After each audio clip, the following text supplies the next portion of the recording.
इस बात की गांठ बांध लीजिए।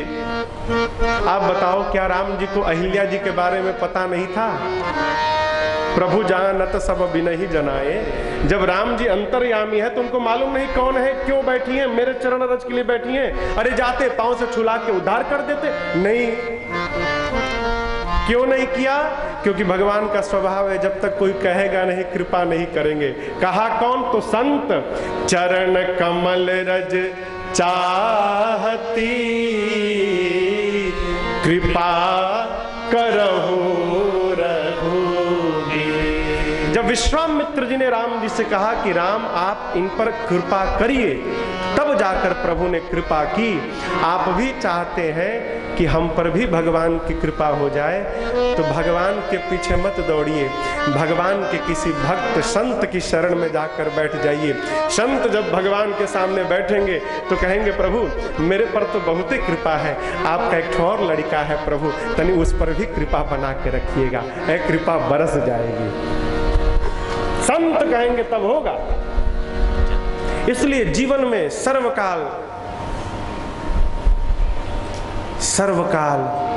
यत्न किया जाए हमारे पर, हमारे परिवार पर किसी संत की छाया बनी रहे। कल कितनी महिमा सुनी आपने सत्संग की, वही सत्संग चल रहा है। भरद्वाज जी गदगद है। याज्ञवल्क्य जी कहे भरद्वाज जी आप ये मत समझिएगा कि मैंने आपके प्रश्न को नहीं सुना, मैं जानना चाहता था क्या आप राम कथा सुनने के अधिकारी हैं कि नहीं हैं? अरे राम कथा के अधिकारी कौन? जिनके सत्संगति अति प्यारी। जो सत्संग को प्रेम करते हैं वही कथा सुनने के अधिकारी हैं। हम लोग घूमते रहते हैं ट्रेन में, स्टेशन पर, जहाजी में, महाराज आप कथा बाजते हैं ना जी, सुनाइए कुछ।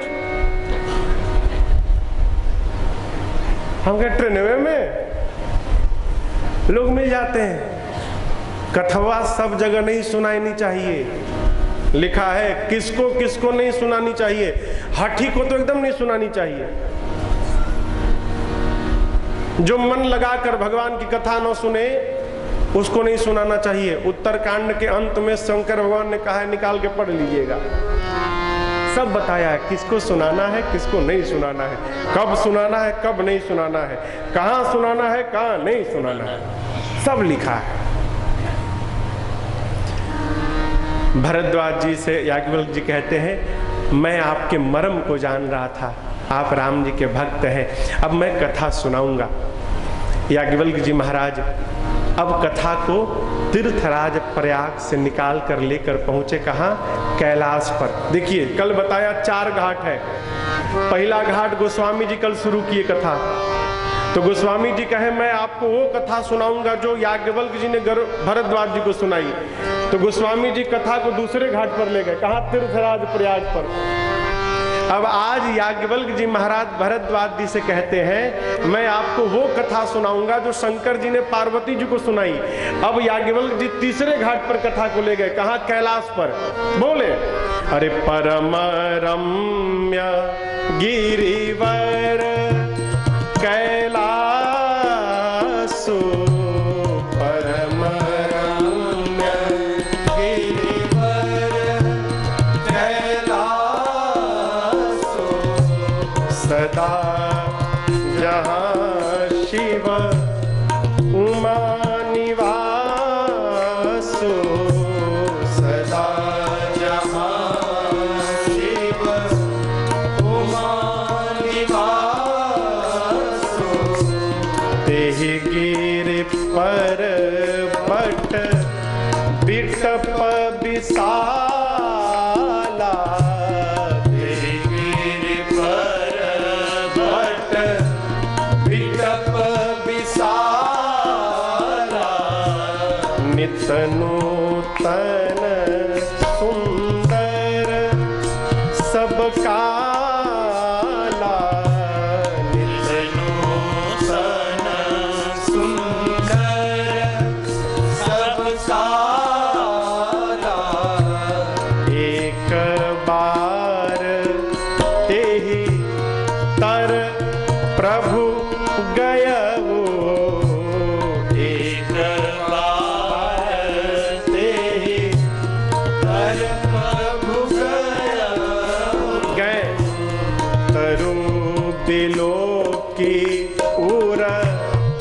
अति सुख भयउ तरु बिलोके सुर अति सुख भयउ निज कर डासी नागरी पुछाला निज कर डासी नागरी पुछाला बैठे सहजहि शंभु कृपाला बैठे सहजहि शंभु कृपाला बैठे सहजहि शंभु कृपाला। बाबा, कैलाश में एक विशाल बट का वृक्ष है, बट कहे तो बरगद। देखिए, स्थान का जीवन में बड़ा महत्व है।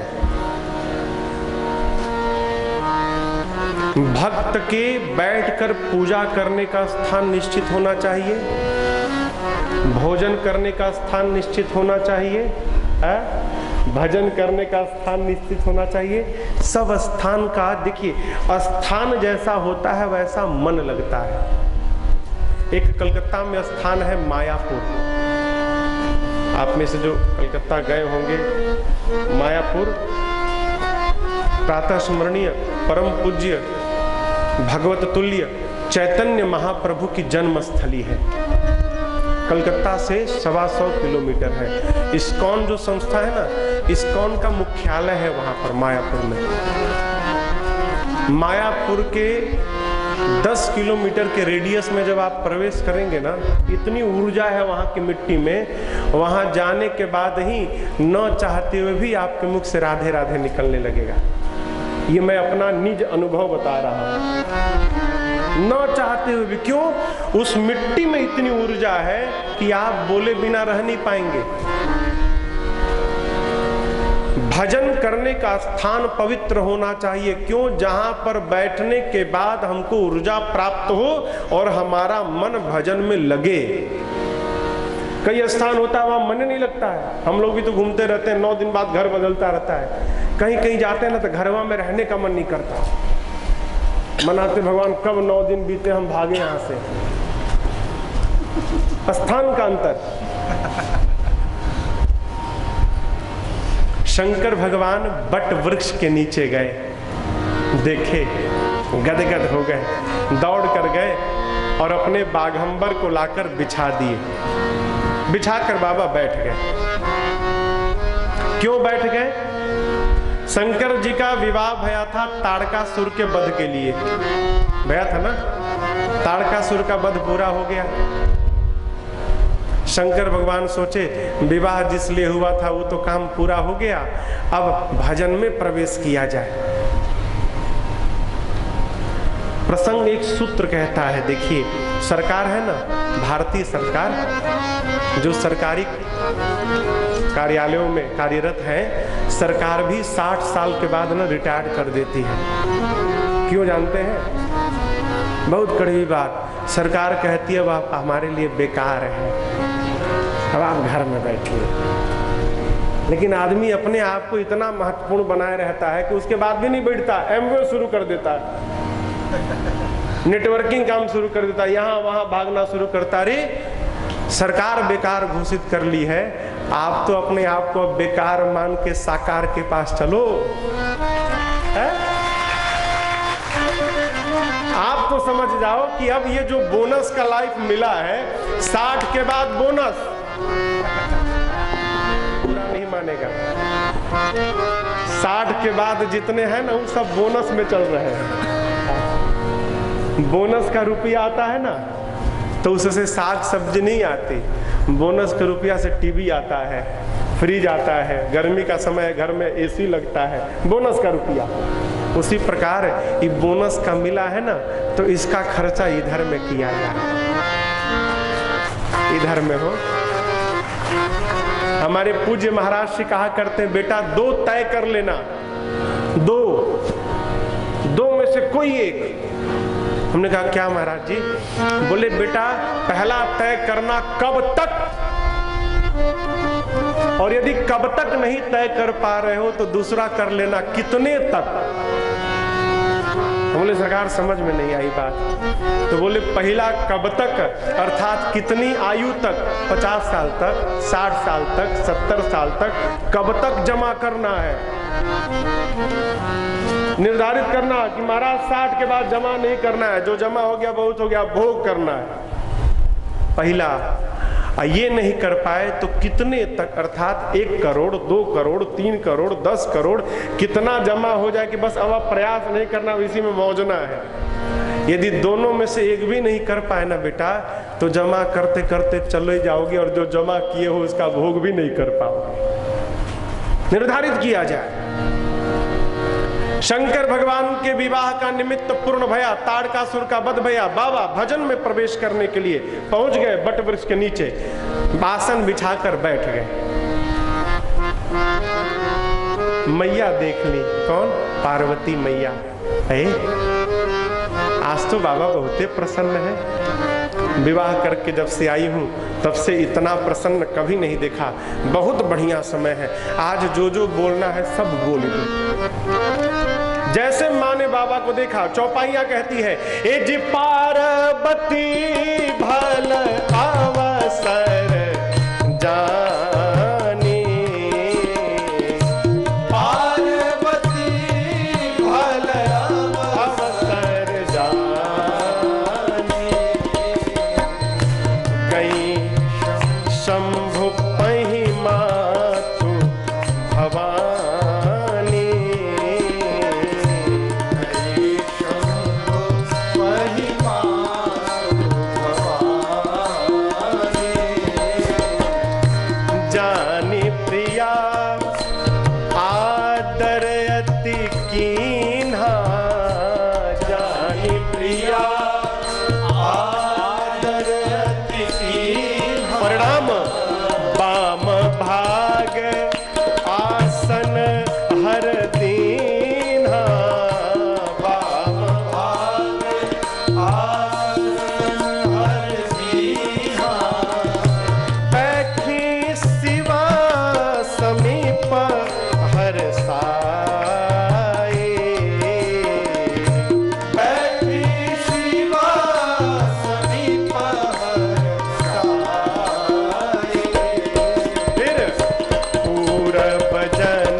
कहे तो उत्तम सुंदर अवसर जानकर बाबा के पास दौड़ गई।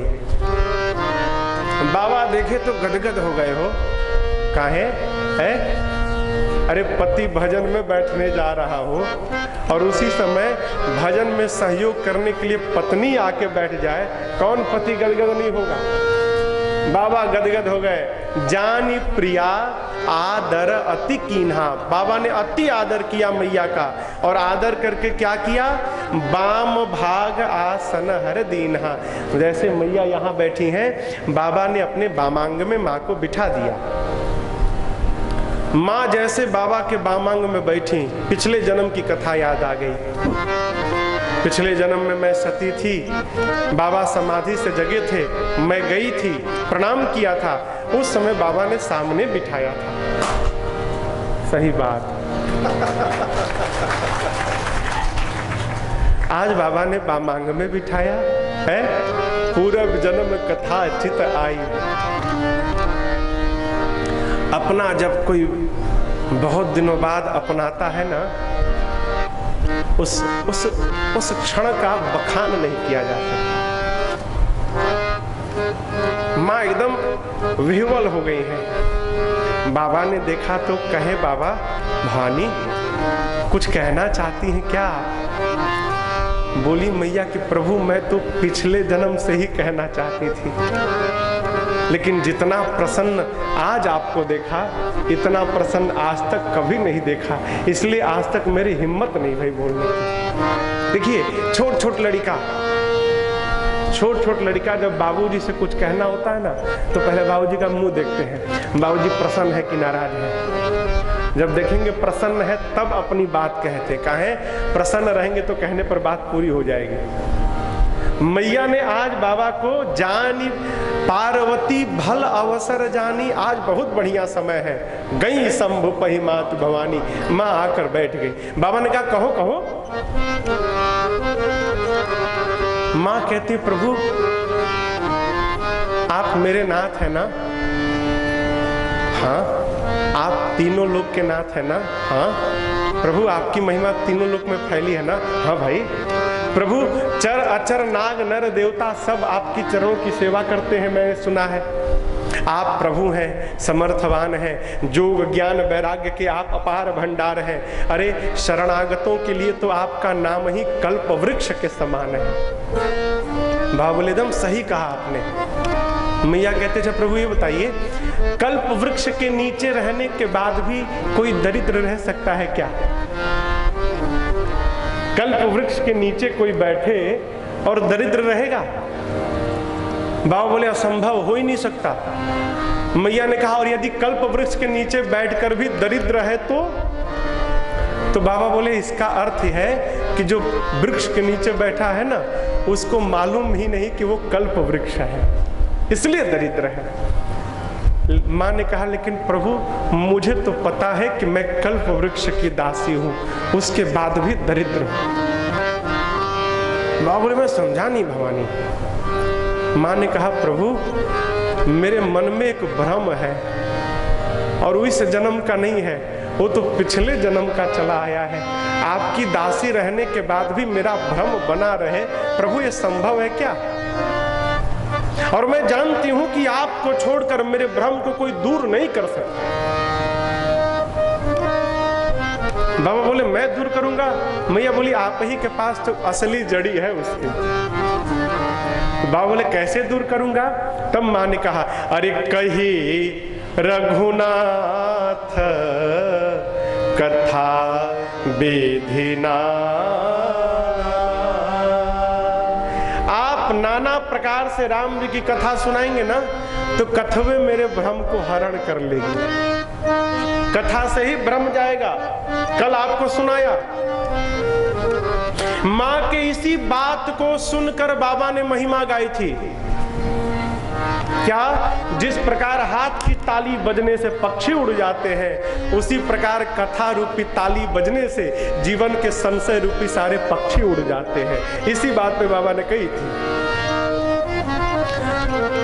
बाबा ने कहा अच्छा ये बताइए आपका भ्रम क्या है, भ्रम सुनाइए।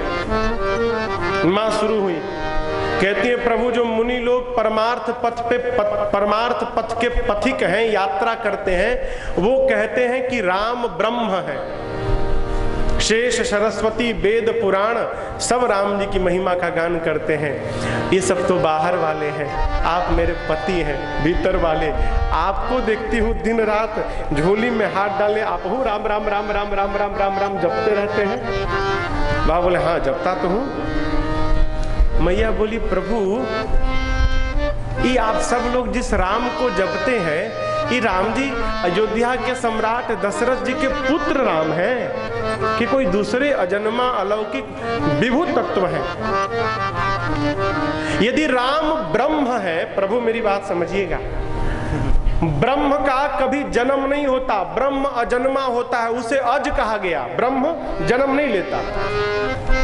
मेरे मति में बात समझ में नहीं आ रही है। यदि राम ब्रह्म है तो भला ब्रह्म एक राजा का बेटा कैसे हो गया?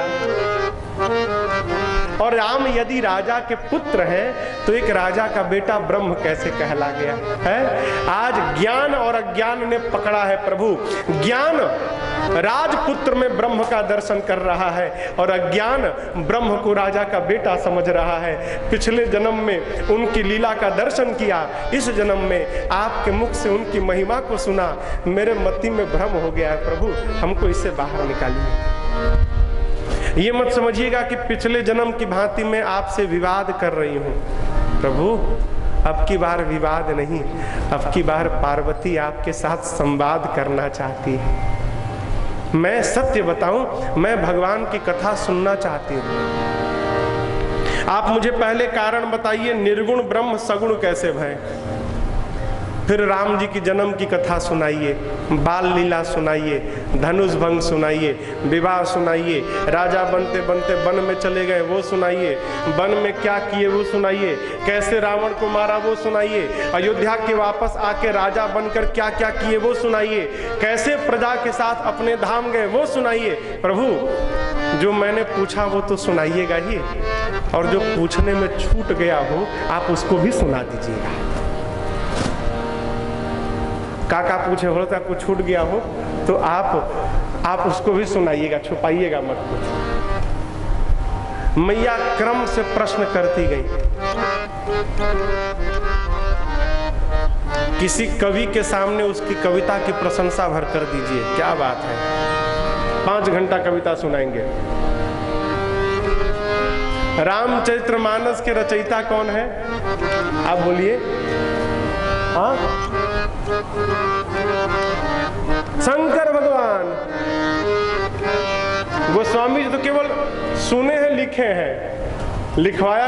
इसमें लिखा है, अरे रची महेश निज मानस राखा। रचा किसने? महेश ने। रच कर कहा रखे? मन में रख लिए, मानस राखा। जिस राम कथा के रचयिता बाबा हैं, बाबा की अर्धांगिनी मां पार्वती बाबा से उसी कथा के बारे में पूछ रही हैं। अपनी रचना के बारे में सुनकर बाबा गदगद हो गए। परिणाम पूरा का पूरा रामचरित्र हृदय में आ गया।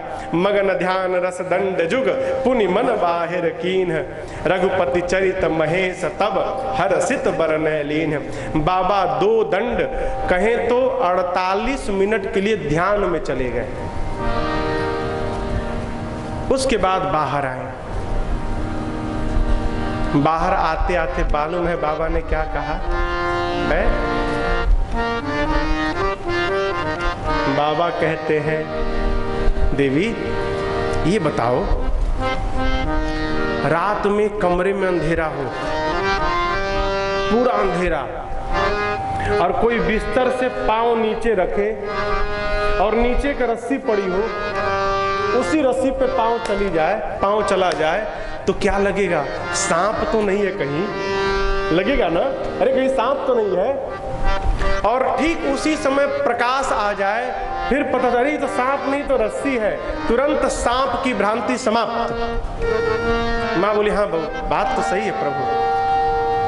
तो बोले शंकर भगवान, जिस प्रकार प्रकाश के अभाव में वो रस्सी ही सर्प जान पड़ती है, उसी प्रकार मेरे राम जी वो प्रकाश हैं जिनके अभाव में ये झूठा संसार ही सत्य जान पड़ता है।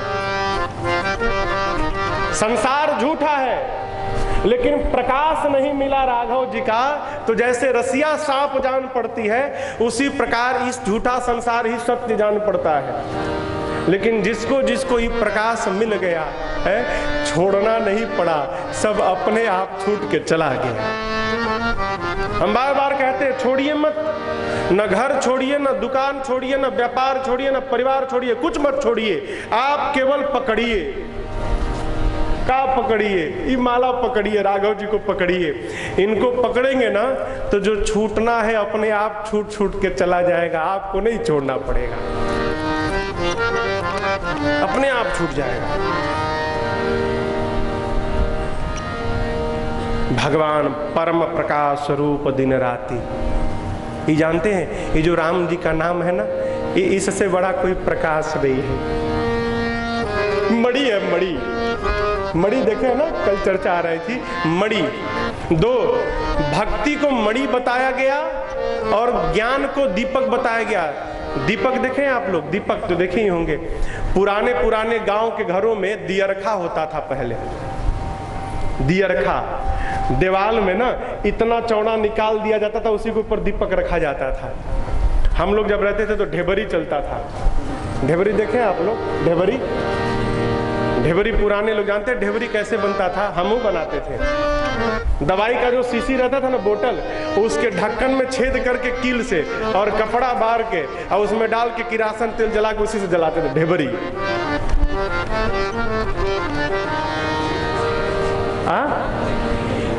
यहाँ चिमनी, अच्छा यहाँ चिमनी बोलते हैं, हमारे यहाँ उसको ढेबरी बोलते हैं। ढेबरी। दीपक में बड़ा झंझट है हो। का झंझट है महाराज? अरे दिया चाहिए, घी चाहिए, माचिस चाहिए, जलाने के बाद अगोर के बैठो कहीं हवा से बुता न जाए। और जलता है तो उसी में कीड़े मकोड़े आके सब जलते मरते रहते हैं। लेकिन मणि में अरे परम प्रकाश रूप दिन राती, नहीं कछु चाहिए दिया घृत बाती। मणि में न दीपक चाहिए, न घी चाहिए, न बाती चाहिए, न माचिस चाहिए, कुछ नहीं। दिन रात चकाचक अजोर बना है। गोस्वामी जी कहते हैं जो नाम रूपी मणि है ना, इसको रखो। कहाँ रखो? सावधानी से रखो। प्रकाश चाहिए यदि जीवन में तो।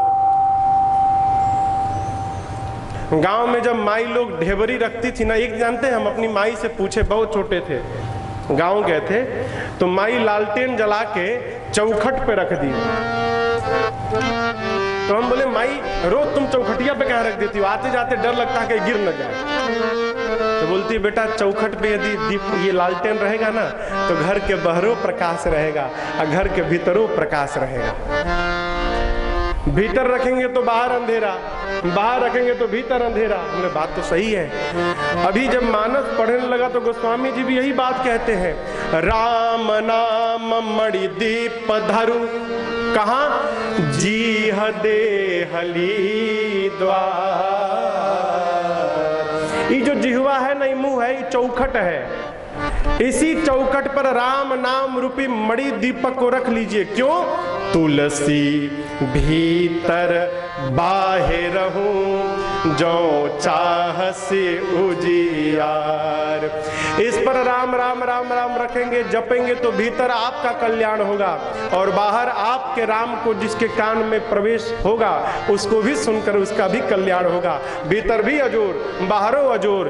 इसलिए भगवान के नाम को मुख पे धारण किया जाए। राम राम राम राम राम राम राम राम, यही परम प्रकाश है। बाबा कहते हैं जिसको प्रकाश मिल गया संसार अपने आप छूट जाएगा, कोई छोड़ना नहीं पड़ेगा। अब इसके बाद शंकर भगवान मंगलाचरण किए। हम लोग कथा में मंगलाचरण करते हैं ना, बाबा भी किए। देखिए हमारे पूज्यपाद गुरुदेव भगवान कहते हैं बेटा ये जो चौपाई है ना, ये श्री रामचरितमानस की सबसे पहली चौपाई है। गोस्वामी जी ने पहली चौपाई यही लिखी और उस चौपाई को लाकर बाबा ने यहाँ रख दिया। ये चौपाई आप सबको याद है। आइए शंकर भगवान के साथ हम और आप मिलकर भी मंगलाचरण करते हैं।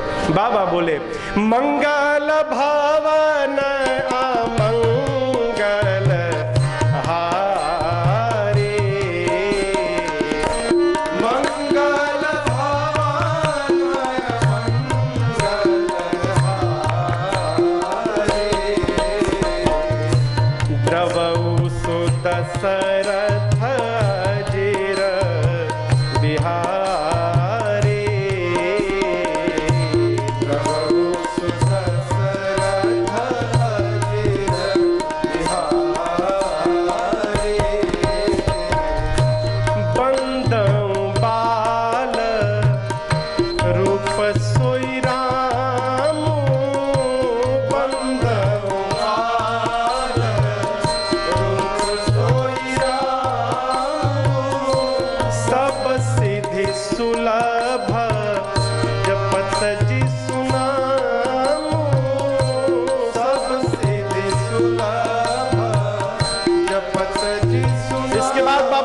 मैया को। धन्य धन्य गिरिराज कुमारी, धन्य धन्य गिरिराज कुमारी, क्योंकि तुम समान नहीं उपकारी,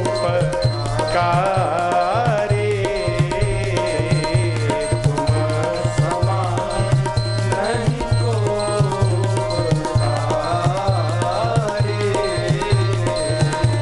तुम समान नहीं उपकारी।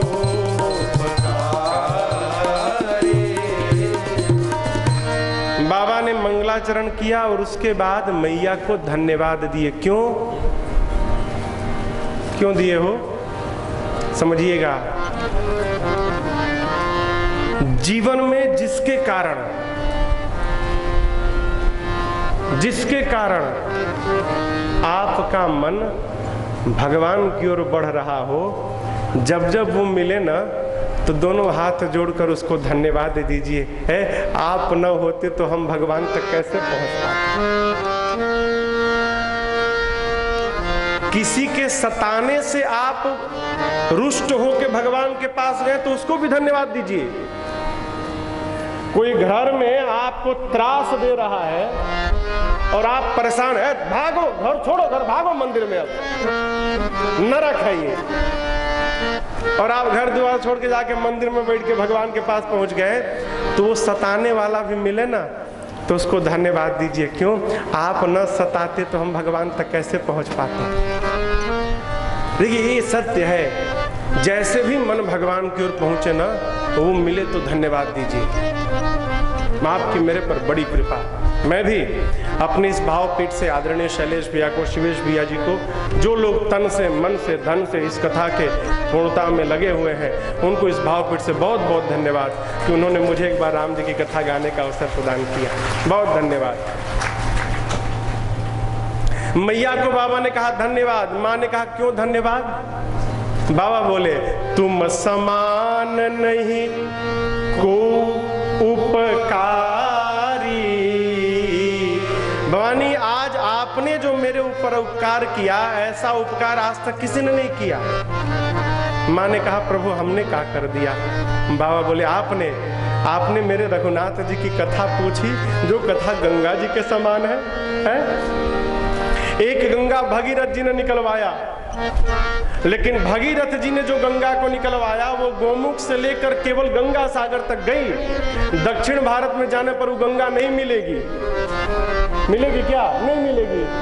लेकिन भवानी आज आपने जिस गंगा को प्रवाहित कराया है, ये भारत नहीं पूरे विश्व में मिलेगी। जहां जाइएगा वही राम कथा गंगा मिलेगी।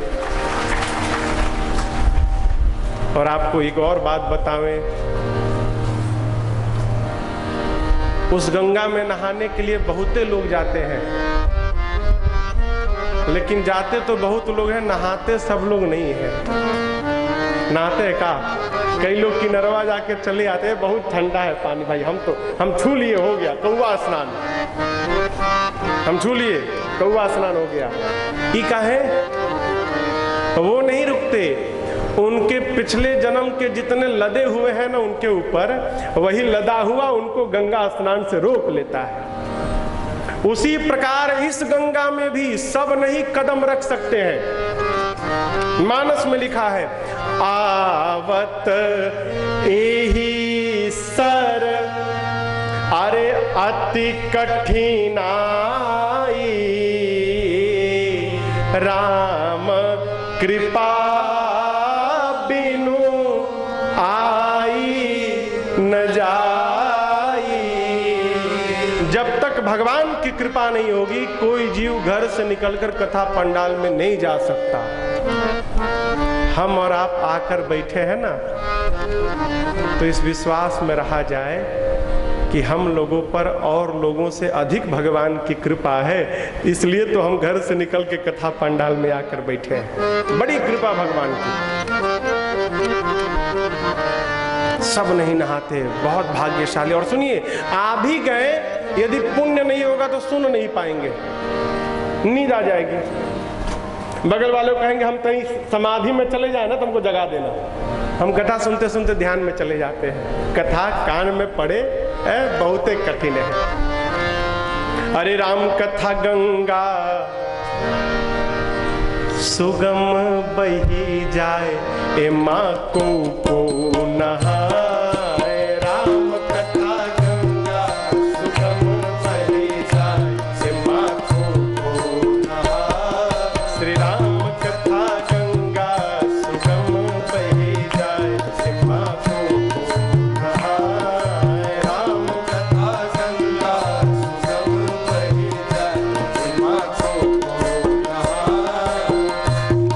नहाए। माँ को नहाए, को नहाए, माँ को नहाए। श्री राम कथा गंगा सुगम बही जाए, माँ को नहाए। राम कथा गंगा सुगम बही जाए, माँ को नहाए।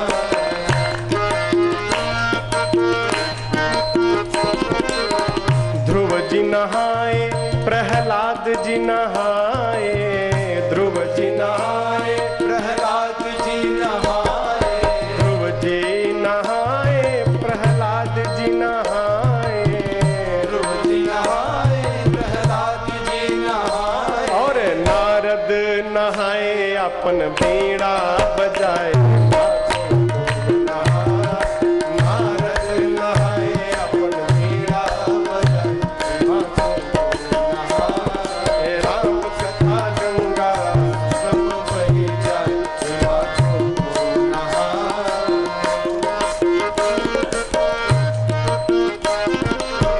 ब्रह्मा नहाए, माँ विष्णु नहाए। ब्रह्मा नहाए, माँ विष्णु नहाए। ब्रह्मा नहाए, माँ विष्णु नहाए। ब्रह्मा नहाए, माँ विष्णु नहाए। भोले बाबा नहाए, अपन डमरू बजाए। माँ को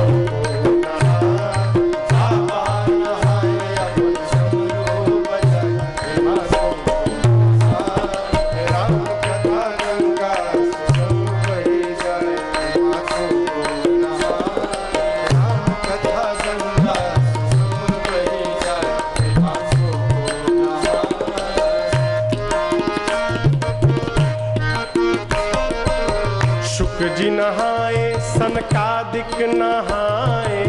शुक्र जी नहाए, सनकादिक नहाए। शुक्र जी नहाए, सनकादिक नहाए। शुक्र जी नहाए, सनकादिक नहाए। बाबा तुलसी नहाए, राम कथवा सुनाए। माँ को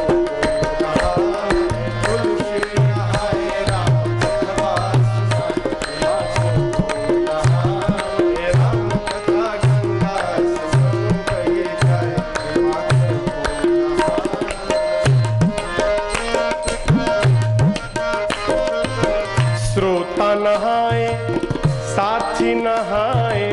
श्रोता नहाए, साथी नहाए। श्रोता नहाए, यजमान भी नहाए। श्रोता नहाए, यजमान भी नहाए। और राजन नहाए, राम कथवा को गाए।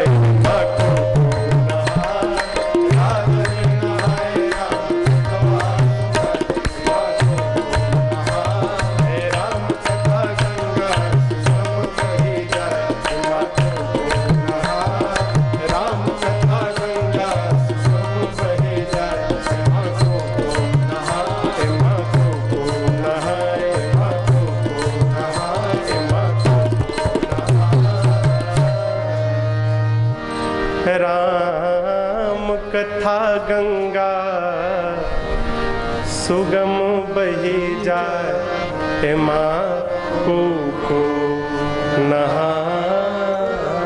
सब नहीं नहाते, जो नहाते वो बड़भागी है, बड़भागी है। बाबा मैया को धन्यवाद करते हैं और कहते हैं, देवी मेरे विचार से आपके मन में न शोक है, न मोह है, न संदेह है, न भ्रम है। मम विचार कछु नाही। मुझे तो लगता है आपने इसलिए प्रश्न किया है कि आपके प्रश्न को सुनकर मैं आपको कथा सुनाऊं और मेरे कथा सुनाने से पूरे विश्व का कल्याण हो जाए। मैं आपकी चतुराई समझ गया। एक बात समझिएगा, भक्त होने के नाते जीवन में जब कष्ट आवे ना, जीवन में जब दुख आवे ना, तो ये विचार करना चाहिए कि हमको तरासा जा रहा है। हमारे चाचा, मैं बहुत छोटा था तो हमको सुनाए थे कि बेटा एक बार मंदिर के चौखट पे लगे पत्थर ने मंदिर के भीतर बैठे भगवान से कहा, पत्थर ने, तू पत्थर मैं पत्थर, दोनों निकले एक जगह से, और जो आता है मुझे रौंदता है और तेरे को 56 भोग खिलाता है। ऐसा व्यवहार क्यों किया जा रहा है? चौखट के पत्थर ने पूछा मूर्ति से। फिर मूर्ति ने उत्तर दिया, भाई सत्य कहते हो, निकले तो हम तुम दोनों एक ही स्थान से, लेकिन जब मूर्तिकार दोनों को ले गया और तराशना प्रारंभ किया तो जैसे तुम्हारे ऊपर 5-6 छीनी हथौड़ों से प्रहार किया, तुम टूट गए, लेकिन मैं टूटा नहीं। मैं छीनी के प्रहार को बर्दाश्त करता रहा, सहता रहा, और उसी दुख ने, उसी चोट ने मुझे तराश तराश कर पत्थर से भगवान बना दिया और तुमको उठाकर चौखट पे डाल दिया। प्रसंग कहता है दुख आवे ना, देखिए जीवन में खाली पेट और खाली जेब, ये दोनों जो शिक्षा दे जाएंगे, ये शिक्षा विश्व के किसी यूनिवर्सिटी में नहीं मिलेगी। खाली पेट और खाली जेब जो सिखा के चले जाएंगे ना, वो ना कोई मास्टर सिखाएगा ना कोई विद्यालय सिखाएगा। जीवन में जब दुख आवे ना तो समझा जाए कि हमको तरासा जा रहा है। यदि आप भी बर्दाश्त करते रह जाएंगे तो पत्थर की तरह आप भी एक दिन भगवान बन जाएंगे। मैया कहती है, प्रभु मुझे भ्रम भया है। बाबा बोले कोई भ्रम नहीं, आपको कोई भ्रम नहीं। देवी एक बात बतावे, जानती हैं देवी, जिनके कानों ने भगवान की कथा नहीं सुनी ना, वो कान नहीं है भवानी, वो तो सांप का बिल है। श्रवण रंध्र अहि भवन समाना, जिन हरि कथा सुनी नहीं काना। जिसने कान से भगवान की कथा नहीं सुनी, वो कान नहीं, सांप का बिल है। आंख मिलने के बाद जिसने भगवान का दर्शन नहीं किया, वो नेत्र नहीं है, वो मोर के पंख पे बना आंख, कोई काम नहीं। आंख है ना हो अखिया, आंख है इसलिए, किस लिए? भगवान को जी भर के निहार लिया जाए। रे अखिया हरि दर्शन की प्यास, आंख देखने के लिए। एक बार किसी ने सूरदास जी से पूछा, सूरदास जी नित्य जाते थे बांके बिहारी जी के मंदिर में, तो किसी ने पूछा, अरे अंधे हो, तुमको तो दिखाई देता नहीं, क्या देखने आते हो यहाँ? दिखाई तो पड़ता नहीं, रोज चले आते हो मंदिर में, क्या देखते हो? सूरदास जी ने कहा, मैं अंधा हूं ना, लेकिन जो भीतर बैठा है वो तो अंधा नहीं है। उसको तो दिखाई देता है कि मेरा बच्चा रोज आके खड़ा होता है यहाँ पे, है? मैं उनको भले देखूं चाहे ना देखूं, वो देख ले मुझे तो मेरा बेड़ा पार हो गया। कथा कहती है भगवान के सामने ना जाकर उनको निहारने का स्वभाव बने। आंखें जो भगवान का दर्शन करे, है? बाबा कहते हैं भगवान की कथा सुनकर जिसका हृदय द्रवित न हो भवानी, वो हृदय नहीं, वो पत्थर है। पुलिस कठोर निठुर सोई छाती, सुनी हरि चरित न जो हर साथी। कहते हैं जिसकी जिह्वा भगवान का गुणगान न करे, वो जिह्वा नहीं, मेढक की जिह्वा है। दिनवा भर टर रहा है, बिना मतलब में टर टर करती है। कोई अर्थ है का हो? आप बताओ कोई अर्थ है? माई बाप जिह्वा है का भरोसा, अंत में हम बोलने लायक रहे भी कि ना रहे। क्षण भंगुर जीवन की कलिका, कलिका कल प्रात को जाने खिली ना खिली। क्यों? रात में डाल पर है, हवा का झोंका आया, गया, समाप्त। मलयागिर की सुचि शीतल मंद सुगंध समीर मिली न मिली। क्या पता सवेरे सवेरे मलयागिरी से चंदन के खुशबू को लेकर जो शीतल मंद सुगंध हवा आए, हम बचे ही ना तो शरीर को स्पर्श कहां से करेगी? अरे क्यों नहीं बचेंगे महाराज? नहीं बचेंगे। क्यों? कलिकाल कुठार लिए है खड़ा, कब चला दे तन नम्र से चोट झिली ना झिली। इसलिए अरे जप ले हरि नाम, अरे रसना, फिर अंत समय में हिली ना हिली। का पता अंत समय में राम कहने लायक रहे तब ना। दांत गिर जाएंगे, कहोगे राम, आम निकलेगा। इसलिए प्रातः स्मरणी परम पूज्य श्री बिंदु गोस्वामी जी कही गए क्या? हरि बोल मेरी रसना, घड़ी घड़ी हरि बोल मेरी रसना, घड़ी घड़ी हरि बोल मेरी रसना। व्यर्थ बिताती है क्यों जीवन, व्यर्थ बिताती है क्यों जीवन। हाँ, व्यर्थ बिताती है क्यों जीवन, व्यर्थ बिताती है क्यों जीवन। मुख मंदिर में, मुख मंदिर में पड़ी पड़ी हरि बोल मेरी रसना, घड़ी घड़ी हरि बोल मेरी रसना।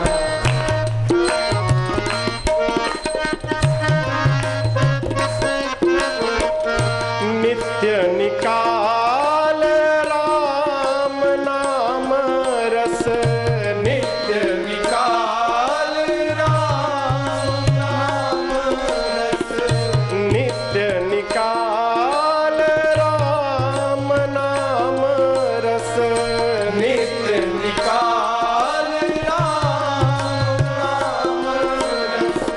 श्वास श्वास से, श्वास श्वास से कड़ी कड़ी हरि बोल मेरी रसना, घड़ी घड़ी हरि बोल मेरी रसना।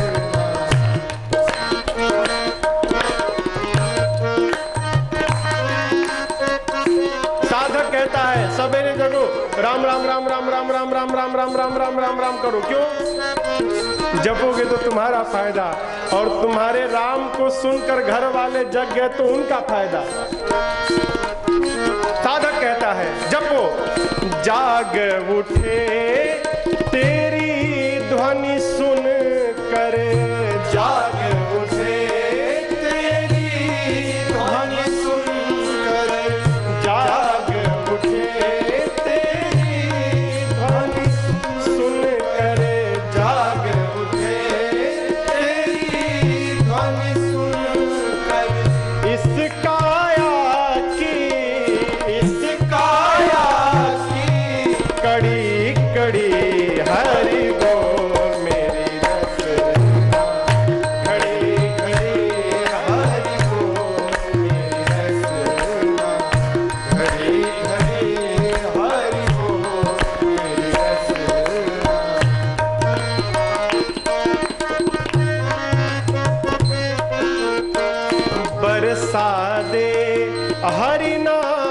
सुधा रस बरसा दे, हरि नाम सुधा रस बरसा दे, हरि नाम सुधा रस बरसा दे, हरि नाम सुधा रस। बिंदु बिंदु से, बिंदु बिंदु से झड़ी झड़ी हरि बोल मेरी रसना, घड़ी घड़ी हरि बोल मेरी रसना, घड़ी घड़ी हरि बोल मेरी रसना। व्यर्थ बिताती है क्यों जीवन, व्यर्थ बिताती है क्यों जीवन। मुख मंदिर में, मुख मंदिर में पड़ी पड़ी हरि बोल मेरी रसना, घड़ी घड़ी हरि बोल मेरी रसना, घड़ी घड़ी हरि बोल मेरी रसना। कब कब, कब कब नहीं, अरे घड़ी घड़ी हरि बोल मेरी रसना। हर पल। एक आदमी गया गुरुजी के पास, कहा गुरुजी बहुत परेशान हूँ। काहे के लिए बाबू? गुरुजी पत्नी कहती है भजन करो भजन करो, तंग आ गया हूँ। गुरुजी कहती है दिन भर भजन करो। मैं आया हूँ कि आप 24 घंटे में कोई एक समय बता दीजिए कि एक बार भजन कर लूं तो 24 घंटे का काम समाप्त। वो कहती है दिनवा भर भजन करो। आप कही देंगे तो कही दूंगा कि गुरुजी कहे केवल एक बार करना है, 24 घंटे में बच जाऊंगा। गुरुजी 24 घंटे में एक बार करना पड़े। गुरुजी बोले तू 24 घंटे की बात करता है बेटा, मैं ऐसा समय बता दूंगा कि जीवन में एक बार करना पड़ेगा। बोला क्या? हाँ।